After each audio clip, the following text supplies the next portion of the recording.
No solo contamos historias, las vivimos entre páginas. Con este programa nuestros estudiantes de periodismo se sumergen en el corazón de la cultura. Aquí encontrarás entrevistas exclusivas con los mejores autores. Entonces ha entrado también en el libro.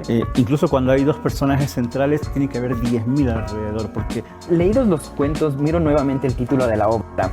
Sin embargo, bueno, era una planificación que ya tenía años. Los nuevos lanzamientos de novelas, los poemas favoritos que enamoran a todos y recomendaciones literarias que conectan con el alma de los lectores. Top 5 de los libros más leídos por jóvenes de la librería española. Porque escribió Desayuno en Tiffany's con una historia sobre... Lo que no tiene nombre es un libro que nos invita a explorar las emociones más profundas y humanas. En Café con Letras el periodismo se une a la literatura. Esto es Café con Letras. ¿Cómo están, amigos de Café con Letras? Bienvenidos a este tercer día de la Feria Internacional del Libro desde aquí, el Palacio de Cristal en el Lichimbí, en Quito. Hoy tenemos el gusto de compartir espacio con Adrián Chávez, una de las voces más influyentes de la lingüística actual. Él es escritor, traductor, docente y también influencer. Qué gusto en tenerlo. Qué gusto estar acá también. Muy bien, muchas gracias. Muy feliz de estar en Quito. Qué gusto. Primero quería empezar consultándote cómo te ha tratado Quito, cómo ves la altura, cómo has visto la ciudad. ¿Es tu primera vez, entiendes? Es mi primera vez y todo muy bien, La verdad es que no me pegué tanto a la altura y he conocido poquito todavía. Apenas salimos a caminar, a comer, eso sí, bastante, pero todavía estoy más bien expectante de todo lo que me falta en estos días. Bueno, también quería empezar consultándote que nos cuentes un poco sobre quién eres tú. Hice una breve explicación al inicio, pero queremos saber un poco más a fondo. Te cuento, yo sigo tus redes desde hace algún tiempo, me parece muy interesante el contenido que haces. ¿Cómo lograste ser una de las voces más influyentes de la lingüística, sobre todo? Pues yo se lo he hecho un poco por accidente, la verdad. Yo soy traductor de profesión, me dedico también a la escritura y tengo por ahí algunos librillos antes de los libros de divulgación. Digamos, ya escribía sobre todo ficción, ensayo y durante la pandemia en realidad abrí una cuenta de TikTok y empecé a hacer algunos videos más bien experimentales y de pronto se cruzaron algunas coyunturas que tenían que ver con el lenguaje incluyente, con cuestiones de la lengua y la sociedad, y yo hice algunos videos de opinión y empezaron a estallar y me di cuenta pues de que había, al menos en redes sociales, había un vacío de divulgación de la lingüística, sobre todo desde una perspectiva de la lingüística más científica y menos atravesada por el normativismo, pues sí, incluso por prejuicios de clase y cosas de esas que a veces nos enseñan en la escuela. Y pues nada, decidí que era un buen lugar para hacer divulgación y que valía la pena como producir o provocar esas conversaciones. Si bien no creo haber descubierto ningún hilo negro, si acaso creo que es más bien una cosa coyuntural. Sí, me parece interesante porque verás, la estructura de tus videos suele tener, claro, la parte central que es un poco explicar desde normas y también contextos, pero también tiene un enfoque que es bastante atractivo y disfrutable, o sea, son divertidos los videos. ¿Cómo se te ocurrió la idea? ¿Cómo lograste evolucionar desde un proyecto de prueba que me contabas hasta este momento? Pues creo que también al final es un proyecto de comunicación y la comunicación tiene todo que ver con el contexto, tiene que ver con el juego de entender a la audiencia, y creo que me ayudó mucho el hecho de que doy clases, y creo que al revés también ahora mis videos de alguna manera han ayudado a informar mi forma de dar clases, y creo que el humor viene un poco de ahí. Supongo que es parte de mi personalidad también, pero creo que viene de tratar de entender qué es lo que le interesa a la audiencia y cómo hacer que un tema que es tan oscuro a veces, ¿no? La lingüística en realidad es una disciplina científica como muy intrincada, muy, muy oscura, y creo que tratar de hacer pasar eso a un público que no tiene la obligación de interesarse por ello, y que tiene sus propios referentes, sobre todo las generaciones más jóvenes, pues para mí es un ejercicio creativo. Entonces creo que a partir de ese juego, como de ese experimento lúdico, pues surgen las estrategias de divulgación, y creo que de ahí viene un poco también el tono, el juego, lo del té, todo lo demás sale un poco de ahí. Sí, también vi que eres también experto en té. Hay una palabra, pues, Sommelier, sí, soy sommelier de tés, así es. ya, pero es que consultarte para ir hablando un poco de estos temas. Una de tus obras más famosas se llama El Manual del Español Incorrecto. Así es. ¿Qué nos puedes decir al respecto y por qué ese título tan atractivo? Pues creo que el manual de alguna manera condensa el espíritu del contenido y un poco lo que te platicaba hace un momento. Creo que todo lo que hago en redes parte de una premisa, y esa premisa es que no tiene sentido hablar de lengua correcta o lengua incorrecta. Al menos no en términos generales, ¿no? Hay contextos específicos en los que la normatividad importa o la normatividad es una expectativa y hay que, también no está mal saber ajustarse también a esos contextos, pero eh, el gran problema del normativismo lingüístico es que confunde la normatividad con la lengua en su conjunto, y la lengua en su conjunto es mucho más grande y mucho más interesante. Y un poco la premisa de la cuenta es tratar de devolver esa curiosidad, ese interés en la lengua en general de las personas, y el libro, pues de alguna manera condensa eso. Es un ensayo que busca demostrar que está escrito, al final es divulgación, pero está escrito como un ensayo argumentativo, digamos, que busca demostrar que no tiene sentido hablar de lengua correcta e incorrecta y que los argumentos de la normatividad, por lo general, son contradictorios, ¿no? Yo siempre digo que el normativismo lingüístico es indignación selectiva, porque al final los argumentos que aplican para unos casos para decir que algo es incorrecto, en otros casos no aplica o cambia con el tiempo, o es una cosa bastante ambigua que por lo general está contaminada de cuestiones sociales, de cuestiones de prejuicios de todo tipo, y de mantener un statu quo y una jerarquía de poder.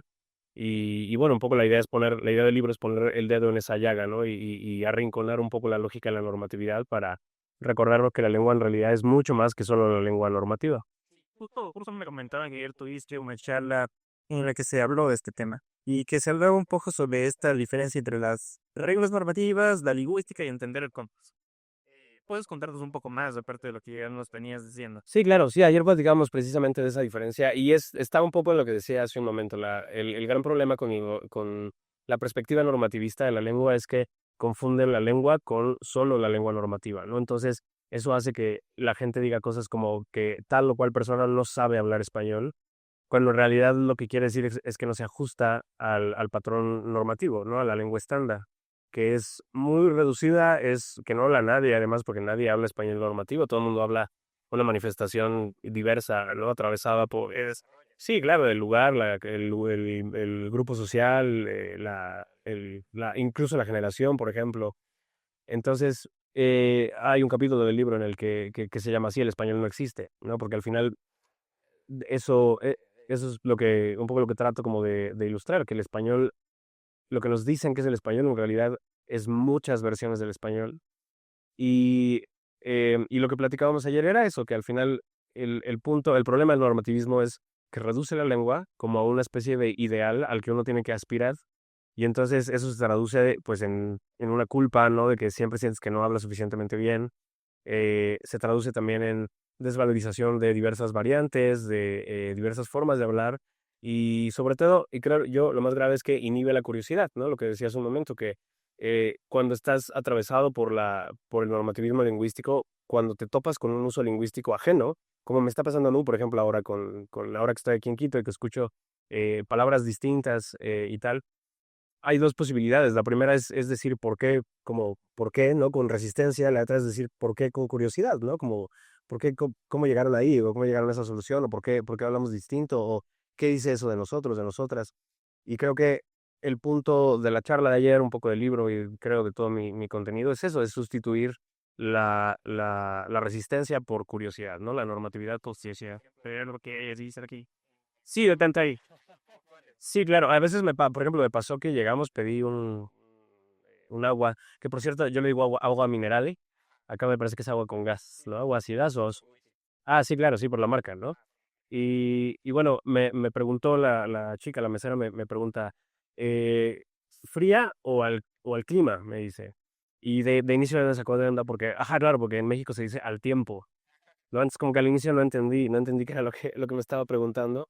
Pero claro, de nuevo, hay dos posibilidades, ¿no? Aparte que supongo una resistencia como inmediata, inicial, natural, ¿no? Porque la diferencia siempre va a producir como ese momento de alerta. Una vez que superas la parte intuitiva, digamos, ahí está la posibilidad de oponerte a la resistencia, a la diferencia, o de tratar de entender la diferencia y también entender la belleza de esa diversidad y así. Sí, mira, me resuelve la pregunta de que quieras hacer, porque tú también traduces, también sabes de otros días. Y justo el día de noche de tu video que hiciste sobre Lilo y Stitch, y hablabas del tema de cómo en la traducción en español se pierde muchísimo de cosas que se puedan ver en la versión original, que quizás están o no están. Estas cosas que hablábamos de quizás esta resistencia con referente al lenguaje, ¿sucede también en otros idiomas?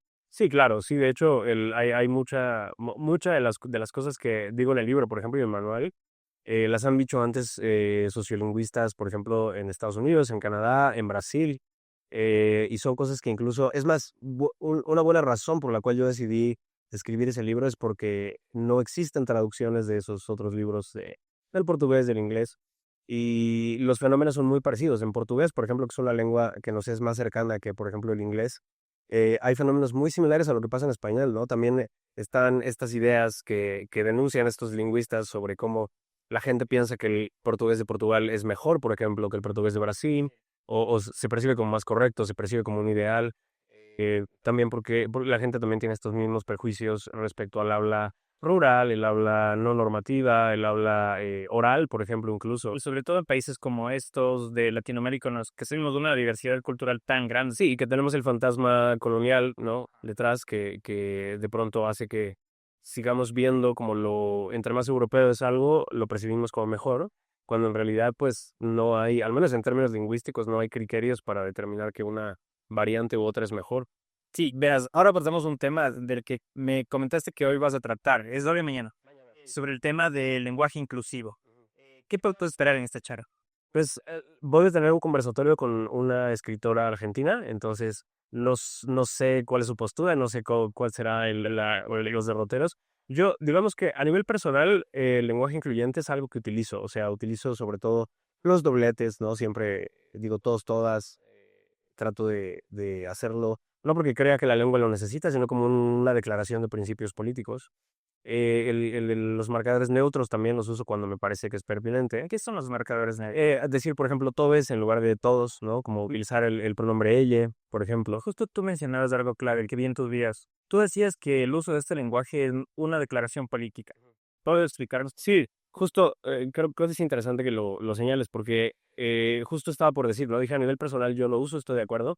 Desde el punto de vista de la lingüística, no hay ni bien ni mal. Es un poco lo que decía hace rato. Un lingüista no te va a decir cómo hablar. O sea, más bien se va a interesar porque es lo que está pasando a nivel lingüístico. Y por eso hacía yo esta especificación de que a nivel personal, porque creo que lo que está ocurriendo en el lenguaje incluyente, al margen del fenómeno lingüístico, lo que es muy evidente, lo que está pasando es que estamos ampliando el paradigma de género del español. Teníamos 2 géneros, 2 y medio, ¿no? Con el neutral para los objetos. Ahora tenemos 3, ¿no? Ahora tenemos 3 que obviamente no utiliza toda la población, es un uso todavía caótico, todavía minoritario, quieran o no, pero ahí está, ¿no? Eso es desde el punto de vista lingüístico, pero desde el punto de vista social, yo creo que el lenguaje incluyente es eso, es una declaración de principios políticos. No creo que haya una correlación entre lengua e igualdad, o sea, por supuesto que la desigualdad se manifiesta en la lengua, pero si haces el experimento contrario, tampoco es cierto que las lenguas que tienen, por ejemplo, femenino genérico, ¿no? Como el árabe, produzcan sociedades más igualitarias, ¿no? Entonces, no funciona así, no es tan simple. Entonces, no creo que se trate, al menos yo desde mi punto de vista, no creo que se trate de arreglar la lengua. Creo que la lengua, creo que el masculino genérico que tenemos en español es multifactorial. Por supuesto que debe haber algo de sexismo ahí, pero también tiene que ver que el neutro del latín se parecía más la vocal que usaba se parecía más al masculino, y al pasar al español, pues hubo una mayor cantidad de os que de as, ¿no? Entonces, hay muchos factores ahí que sería un poco reduccionista decir que el masculino genérico se debe al sexismo, al machismo, pero sí creo que eso no significa que uno no pueda utilizar el lenguaje incluyente para dar una pista de tus principios políticos, ¿no? Te digo, cuando yo digo todos y todas, o bienvenidos, bienvenidas, no lo hago porque crea que las mujeres no están incluidas en el bienvenidos, sino porque yo tengo la voluntad política de hacerlas presentes, ¿no? Entonces, creo que ambas cosas coexisten, y bueno, un poco a eso me refiero con que creo que es una declaración de principios. Ya, y verás, me parece súper interesante. Y hablando sobre este tema, también no quiero irnos sin abarcar algo importantísimo que creo que está sucediendo ahorita, es cómo está evolucionando el lenguaje a partir de nuestra comunicación mediante redes. Y también cómo tú puedes ver esto en plataformas como WhatsApp, donde cada vez hay más personas que desde su perspectiva, desde su realidad, desde sus fantasías, están publicando sus propias historias. ¿Cómo entra ahí en un lugar? Pues yo creo que, el cambio lingüístico ha habido siempre, ¿no? Y la comunicación entre variantes y entre lenguas es de toda la vida. Creo que lo que sí está pasando con las redes es que se está acelerando, si acaso.